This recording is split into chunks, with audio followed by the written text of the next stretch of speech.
All right, this is part 2 of our 2026 100-question mega pack to get you primed and ready for that real estate examination.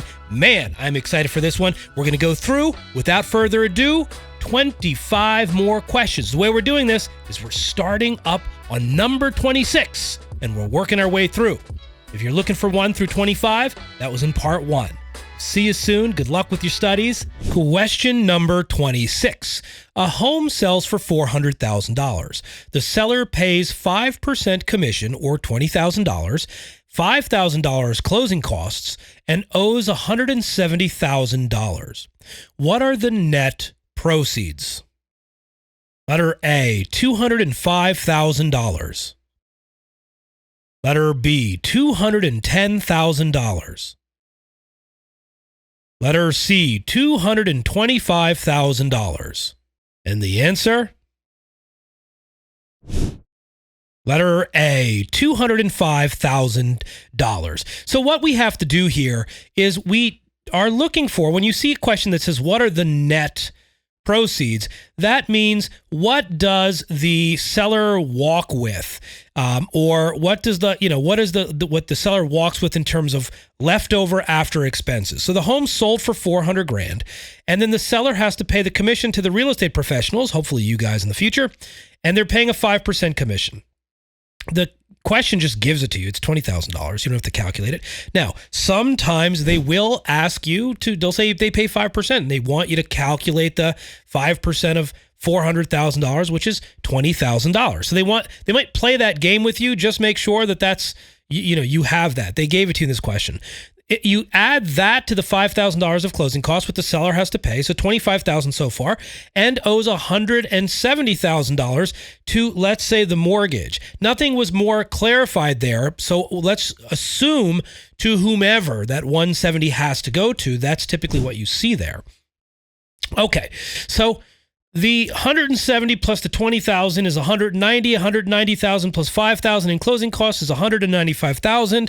$195,000. So you subtract that from $400,000, which is the total sales price, and you're going to get yourself $205,000. Question number 27. Which clause makes a mortgage immediately due if the borrower sells the property? Letter A, acceleration clause. Letter B, alienation clause. Letter C, defeasance clause. Letter D, habendum clause. And the answer? Letter B, the alienation clause. Okay, so we want to know a couple of things about these. All of these, as a matter of fact, are legitimate clauses in the mortgage. So this is a great opportunity to write all 4 of these down, because these are probably the only 4 you're going to see, more likely than not. So I would jot them down and get the definitions. Now, the alienation clause is sometimes referred to as, I'll write AKA, also known as the due on sale clause. Due on sale clause. So the due on sale clause is the alienation clause. Due on sale means, or alienation means, to transfer. The word alienation means to. Okay. So why I'm doing this is I want to break it down and expand on it. Which clause makes the mortgage immediately due if the borrower sells? Another way to explain sells is they transfer ownership. That is the trick to this question. That is the trick to the alienation clause. And it has been an age-old question on this examination. You're going to get it. So here, alienation means to transfer. When you see the word sell, the other way you can explain this when you're talking about real estate is to transfer title or ownership of the property. So sells is the simple phrase, transfer or an alienation. The borrower has a voluntary alienation of the property. All right, so that's another way that you can say it more legal-like. Okay, so the answer here is if they sell it due immediately. Now, if it says the mortgage due immediately due if the borrower defaults, if it says defaults, then the answer is acceleration clause. The acceleration clause is triggered by default. So if you see the word default, or miss a mortgage payment or something like that, the mortgage is immediately due. That's acceleration clause. Defeasance and habendum you do want to define. I would define those so you understand what they are as well. Question number 28. Which type of loan includes a large final payment after smaller periodic payments? Letter A, balloon loan. Letter B, FHA loan. Letter C, reverse mortgage. Letter D, adjustable rate mortgage.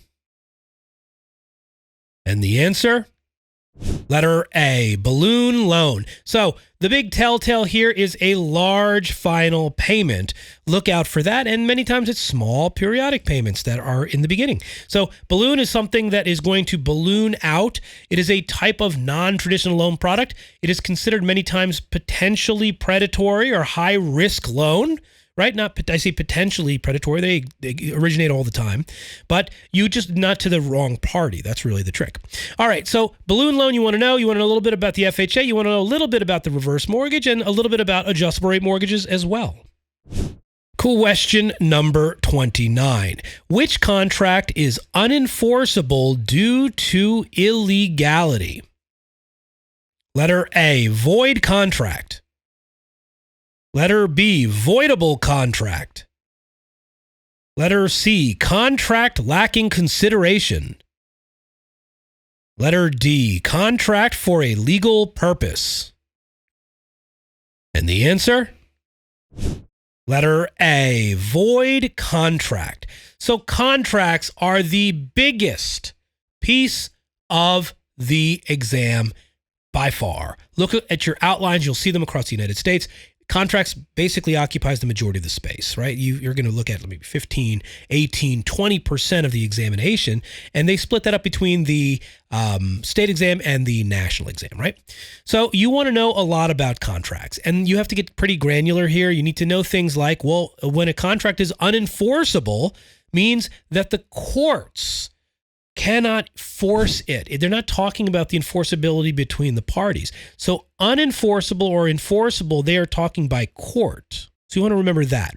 Number two, voidable. You want to know all of these. Void, valid, and voidable. All of these different types of contracts are going to help you tremendously, so you want to know the definitions. The answer here is due to the illegality, it's unenforceable, so it's a void contract. If it can't be enforced by the courts, then it's rendered void.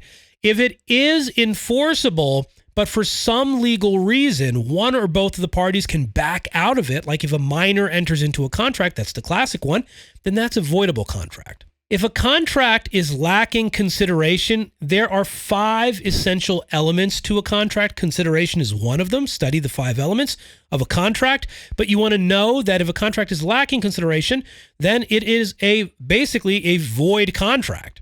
And a contract for some legal purpose, if it were for an illegal purpose, that would be void. For some legal purpose, that's just sort of, just a statement. But the question here is which contract is unenforceable due to illegality? Well, if it's illegal, it's a void contract and it's unenforceable, therefore. That would be the best answer I would select. Question number 30. Which document itemizes all credits, charges, and final costs due at settlement? Letter A, closing disclosure. Letter B, deed. Letter C, purchase agreement. Letter D, appraisal report. And the answer? Letter A, closing disclosure. So you want to know a little bit about the final or the settlement documentation. The settlement documentation that you see for the majority of transactions is going to be the closing disclosure. Sometimes I'll refer to it as the CD. There's a rule that you're going to learn about in your books. This thing is called the TRID rule. TRID stands for the TILA, the Truth in Lending, RESPA, Real Estate Settlement Procedures Act, integrated disclosure, And so there's 2 main disclosures here. There's the closing disclosure, which has all of the final numbers. And then there's the loan estimate, which if you're borrowing money or the buyer's borrowing money, they're going to get a loan estimate from their lender. And these 2 have direct correlation to each other. And so you want to know that these are the final numbers. This is how that typically works. Question number 31. Which principle says adding a feature adds value only to a point, then diminishes? Letter A, regression. Letter B, anticipation. Letter C, contribution. Letter D, substitution. And the answer? Letter C, contribution. So all of these are the economic principles of value. And so you want to know these by definition. Regression and progression, those are the two opposites. Anticipation is one, contribution is one, and substitution is probably the biggest one that you see in appraisals. All of these are in the appraisal section many times of your books or the valuation sections, and you're going to find them. So you want to know the definition of all of these for sure, and there's several more that I would actually look at, things like highest and best use, etc. Contribution is this theory that says that when we add a feature to a point, the value will increase. And then at that point, then you're going to see the value diminish. And sort of, it depends what it is. So certain things contribute a lot more. Let's say if I gut and renovate a kitchen in a residential property, that's a big contribution to the overall property, right? The kitchen is exceptionally important when it comes down to design structure. And so if you spend your money on those types of things versus other types of features and enhancements, those are going to contribute significantly more. And you're going to see this number go up. And then inevitably, it's going to hit a threshold, and then it's going to come back down. That is contribution to value. Question number 32. Which antitrust violation occurs when brokers agree to set commission rates? Letter A, price fixing. Letter B, market allocation. Letter C, group boycotting. Letter D, steering. And the answer? Letter A, price fixing. So you are definitely going to need to know Sherman antitrust and antitrust law generally speaking. Most states are subject to or have their own specific antitrust laws in addition to the Sherman Antitrust Act, which is the federal level. Now, you want to know that there are 3 of these here that are actual antitrust violations: price fixing, market allocation, and group boycotting.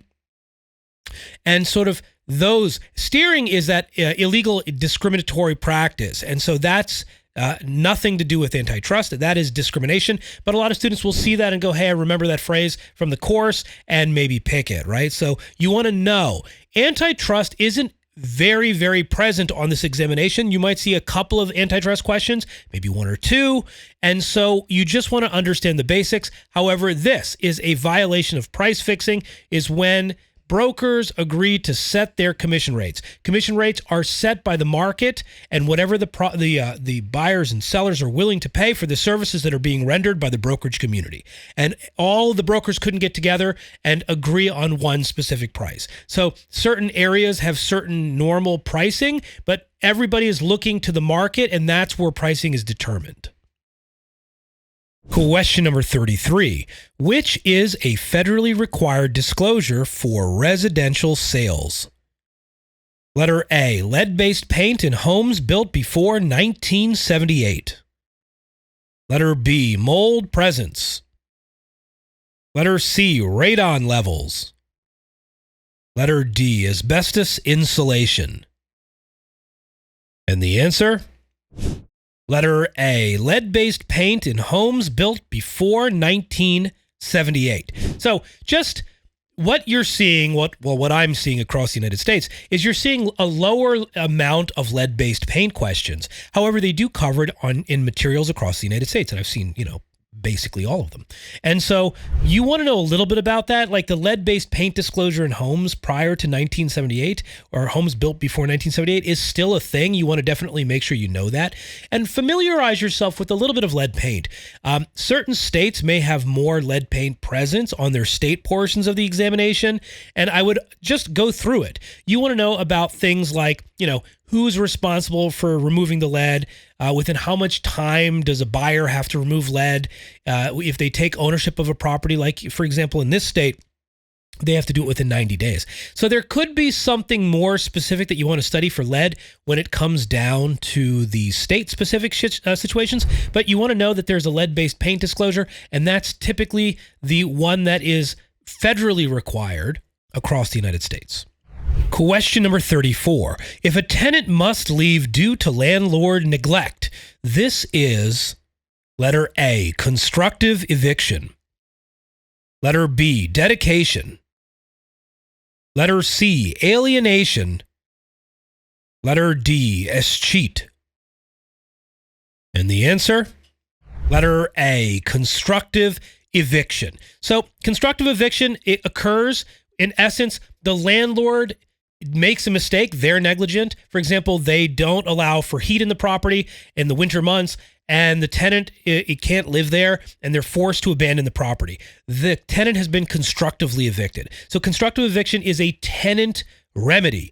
The opposite of constructive eviction is actual eviction, which is a landlord remedy, typically for non-payment of rent or something like that, or permission of passive waste or something like that, right? So there are different reasons why the landlord has the remedy, which is actual eviction, and you want to check actual eviction rules. You might see some more of that on your state examinations, and you will definitely see constructive eviction on exams. It is a very popular phrase. Everything else is also legit here. Dedication, alienation, and escheat. So study these vocab phrases. We'll see you in the next one. Question number 35. Which ownership is the most complete form of real estate ownership? Letter A, fee simple absolute. Letter B, fee simple defeasible. Letter C, life estate. Letter D, leasehold estate. And the answer? Letter A, fee simple absolute.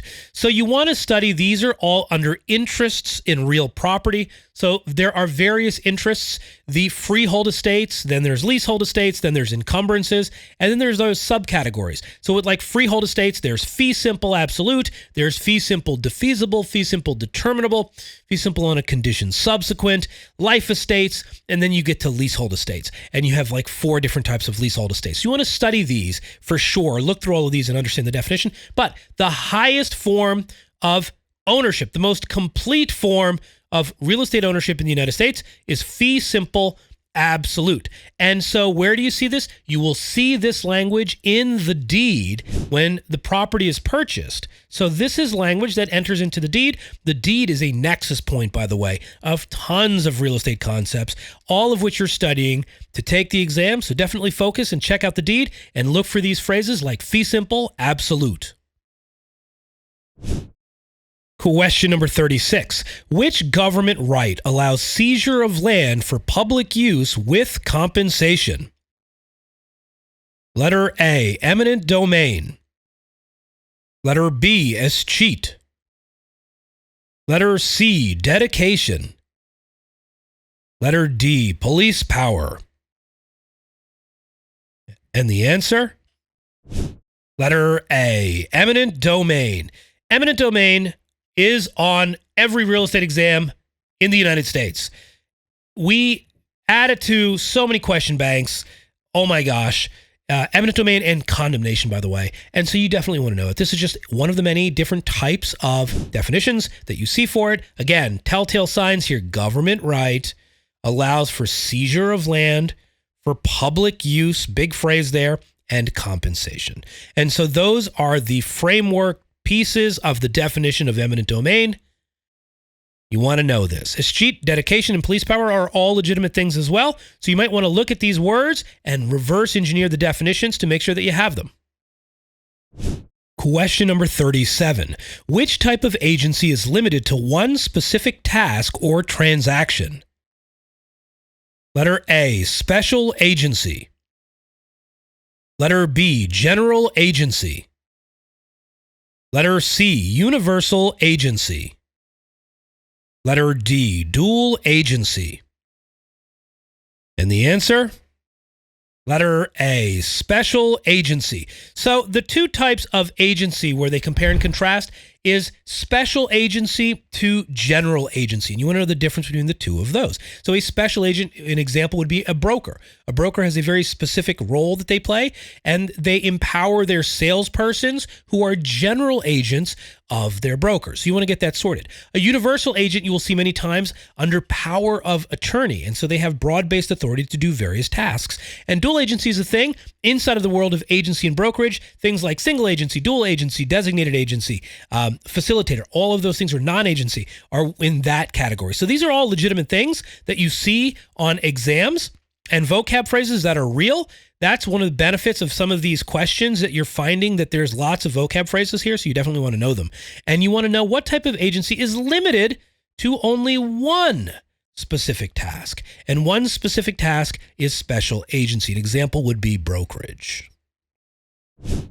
Question number 38. A borrower pays off their loan early, but must also pay a penalty.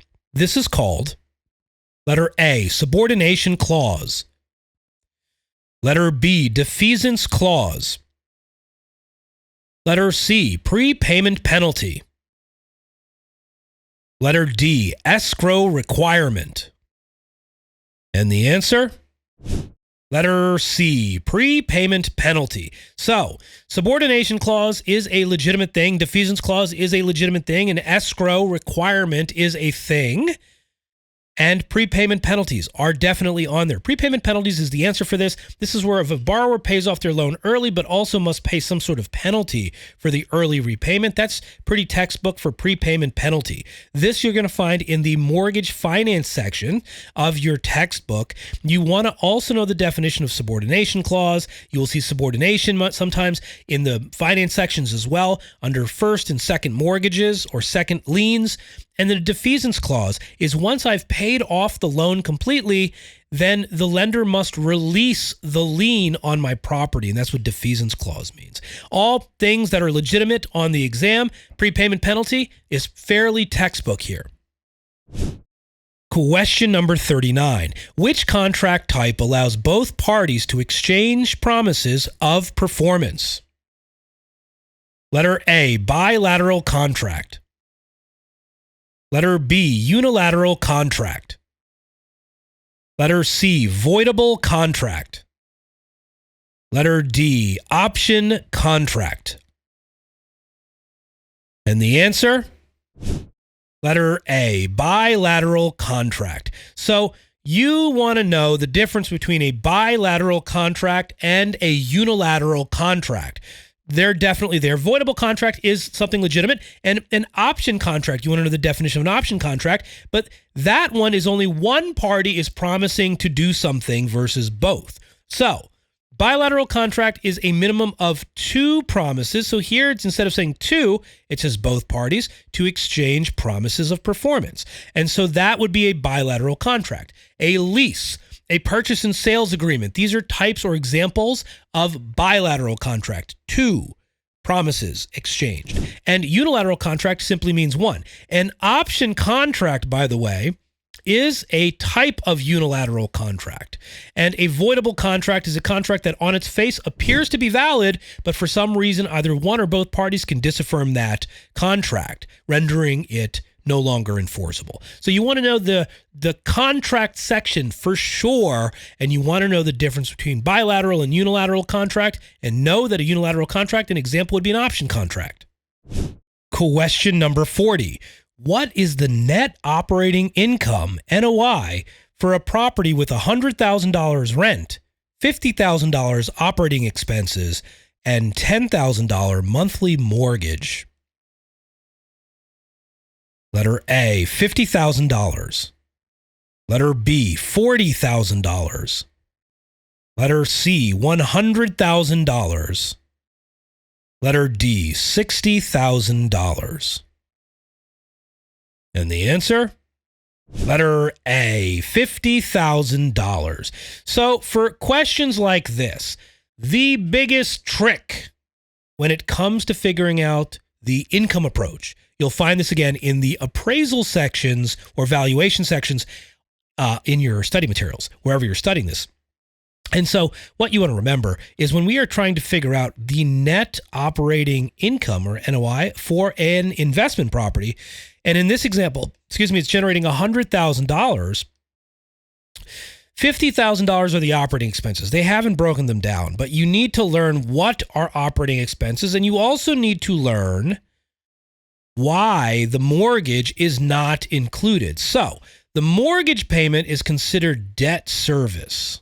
And every investor can choose a different modality of debt service. Some might pay all cash. So in other words, if it's generating $100,000, I pay all cash for it up to a certain number, and it's giving me a net operating income of $50,000. Now we're talking. Now, if I want to leverage that and make a little bit, borrow a little bit more, then I can leverage by borrowing from a lender so that I can probably make less money net operating income, but I can pay that off. However, the net operating income never changes. The net operating income is a function of cost relative to the effective gross income. So we never subtract the mortgage payment here. We do it later. So this comes out later. It's asking us for the net operating income. So we never include the mortgage payment when it comes down to determining net operating income.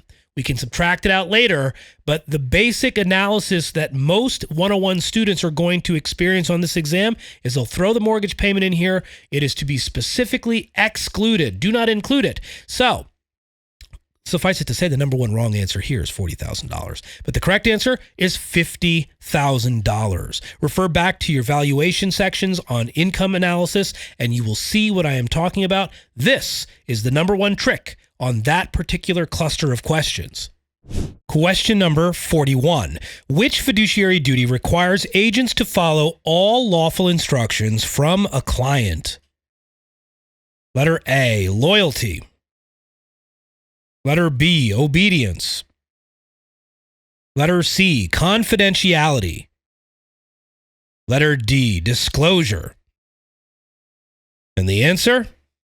Letter B, obedience.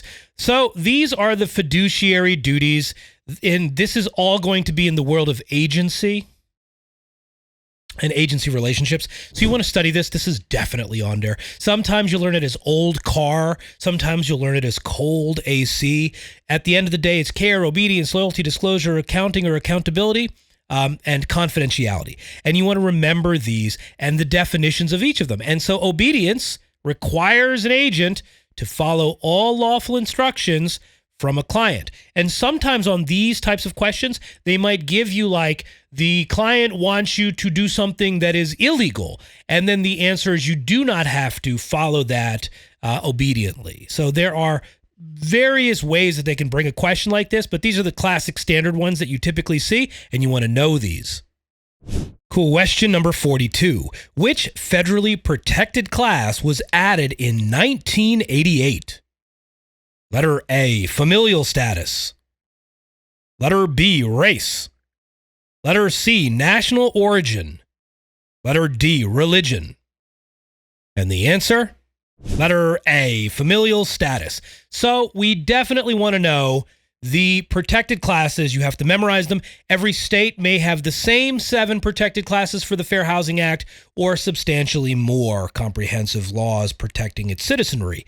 So you need to memorize some of the more popular ones in your state if you have to, and some of your all states are just going to have the 7. Race, color, religion, national origin, sex, familial status, and disability. Say them with me. You got this. We'll see you in the next one. Question number 43. Which ownership allows indefinite possession but ends upon the owner's death? Letter A, life estate. Letter B, fee simple absolute. Letter C, fee simple defeasible. Letter D, leasehold. And the answer? Letter A, life estate.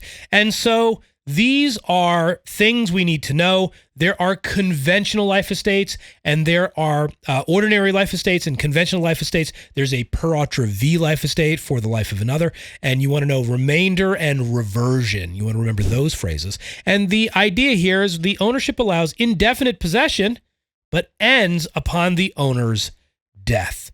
And so we have possession, but we don't have title. So it's not a fee simple absolute. It's not a fee simple defeasible. It is a life estate. And you want to know that phrase for sure.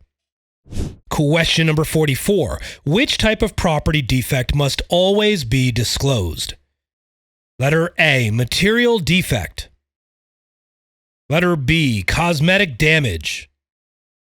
Letter C, outdated appliances. Letter D, wear and tear. And the answer? Letter A, material defects. So material defects have to always be disclosed. Material facts must be disclosed as well. Things that are more cosmetic, not necessarily always. Obviously, material means its importance is relevant possibly to the outcome of the transaction. Had the other party known about this particular item, then their decision to move forward might be impacted. And so material defects and material facts of information are all relevant in our business. Check your state's disclosure laws as well. Hey everybody, D here, and I've got some amazing news. My premium practice exam course is available right now. Now, this used to only be available with my high ticket course, but now you can get it on its own. You get basically my best 200 practice questions with video explanations, and I've got to tell you something, this has been one of those super popular resources for my private tutoring groups all the time. I'll drop a link in the description below so you can check it out on your own. Question number 45. Which loan feature insures lenders against loss, making loans accessible with low down payments? Letter A, FHA insurance. Letter B, loan to value ratio. Letter C, private mortgage insurance, PMI. Letter D, VA guarantee. And the answer? Letter A, FHA insurance. So FHA insurance is a feature, and again, the telltales in this question is insures lenders against loss, which makes loans accessible when we have situations like low down payments. So we want to know a little bit about all of these. All of these things are legitimate things. The FHA insurance, loan to value ratios, you want to know how to calculate basic LTVs, private mortgage insurance, when it's required and when it's not required, and VA guarantee. A brief couple of lines on VA and FHA will do you well. You want to know a little bit about these as you're going to see them on exams. Question number 46. Which environmental hazard is odorless, colorless, and often found in basements? Letter A, mold. Letter B, carbon monoxide. Letter C, radon. Letter D, asbestos. And the answer? Letter C, radon. So we want to know the definition of radon. For sure, this will be something that pops up. You'll see them all over. You'll see these in the environmental sections inside of your books. And so you want to know the definition. You want to know that it's an odorless, colorless, tasteless, radioactive gas, and it's typically found in basements. And so you don't need to know much more about it outside of the definition. Sometimes you might see when something has to be done about it, and states might have additional information about radon if they have a higher concentration of radon, but radon occurs all over the planet. Question number 47. Which type of contract replaces an old one with a new agreement? Letter A, novation. Letter B, amendment. Letter C, rescission. Letter D, termination. And the answer? Letter A, novation. Look at the word novation, N for new. This is the telltale, and you'll see it here. Which type of contract replaces an old one with a new agreement? So anytime you see replacing old one for new, that's a novation. An amendment is a modification of the contract. A rescission is to go back to square one as if the contract had never happened. And a termination is a way to end a contract, but there could be ramifications. Rescissions compared to terminations or cancellation will bring parties back to square one on rescissions. So you want to know all of these. These are, again, all inside of contracts. Contracts, contracts, contracts. Trust me, you're going to want to study contracts for this exam. Question number 48. What does PITI stand for in mortgage payments? Letter A, principal, interest, taxes, insurance. Letter B, prepayment, insurance, title, interest. Letter C, payment, investment, taxes, interest. Letter D, principal, investment, title, insurance. And the answer? Letter A, principal, interest, taxes, and insurance. PITI is one of those initialisms that you definitely want to know. It is the 4 parts to a mortgage payment: principal, interest, taxes, and insurance. These are classic. They throw in phrases to see if you're going to jump. Like, look at letter D here. Letter D actually starts off with principal and then it ends with insurance. And so somebody glancing quickly might pick it and miss it. You know, they might say, oh, taxes. Okay, I remember that. So you definitely want to know what this stands for. It is classic. Question number 49. Which appraisal method is best for single-family residential homes?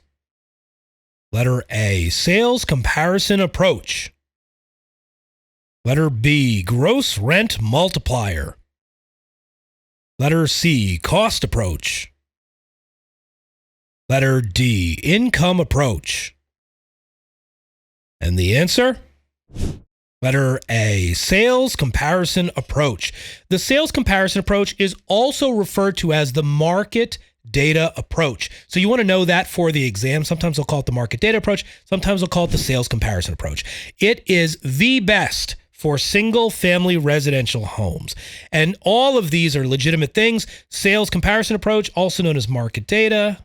The gross rent multiplier is for investment properties, smaller. The cost approach is also for residential properties. We can use it for multiple things, but the cost approach is a way to back up the sales comparison approach. This reflects the market's intention. And the income approach is for income producing properties. The gross rent multiplier is a subcategory of the income approach. And there you have it. You're going to find all of these inside of your appraisal sections or valuation sections inside of your materials that you're studying across the U.S. Good luck with this one. Question number 50. Which illegal practice involves convincing owners to sell by stoking racial fears? Letter A, blockbusting. Letter B, puffing. Letter C, steering. Letter D, redlining. And the answer? Letter A, blockbusting. So these are all things that you will see as you're studying the real estate materials. Steering, redlining, and blockbusting are all anti-discrimination issues. So you're going to find these inside of like fair housing and those sections when it comes down to it. Puffing is something that could be illegal, misrepresentation or not. Some states are going to be different with puffing and some are not. So you're going to want to make sure that you know the definition of all of these. But blockbusting is also referred to as panic selling. Now, just a tip, you want to check with your states because your states might have additional issues with real estate professionals because this is a real estate professional type of discrimination. Real estate pros, like brokers and salespersons, are often found guilty of blockbusting, right? So if that's primarily the perpetrator of blockbusting. So you want to make sure. They will sometimes use phrases like panic selling, stoking racial fears, panic selling. And so blockbusting, you just need to know the definition. You need to know like an example of it. You need to know the steering and a definition, and you need to know redlining and a definition. Those are all going to serve you well. Also, check puffing and make sure you check your state sections of your exams for any other issues with blockbusting, puffing, steering, or redlining. That was 25 more questions. Hopefully you found some value in this. Hopefully you're going through these and really analyzing things and kind of taking your time with it, reverse engineering, looking at the wrong answers and, why are they wrong? And you're taking a bunch of notes as we're going through these questions to make sure you're ready for your exams. And remember, this works anywhere, any place, anytime. This stuff is timeless. Also, for additional questions, we've been getting the ask a lot. Go check out the 2025 questions. They are perfectly fine. Nothing has really changed. However, we're just giving you more and more and more. Now, if you haven't subscribed, please do. It would mean the world to us. We're working really hard to make sure we're delivering the correct stuff for you to be able to make it through exams. Anyway, good luck with your studies. Thank you for the amazing comments. Good luck on your exams. We'll see you in part 3 of our 100 question mega pack.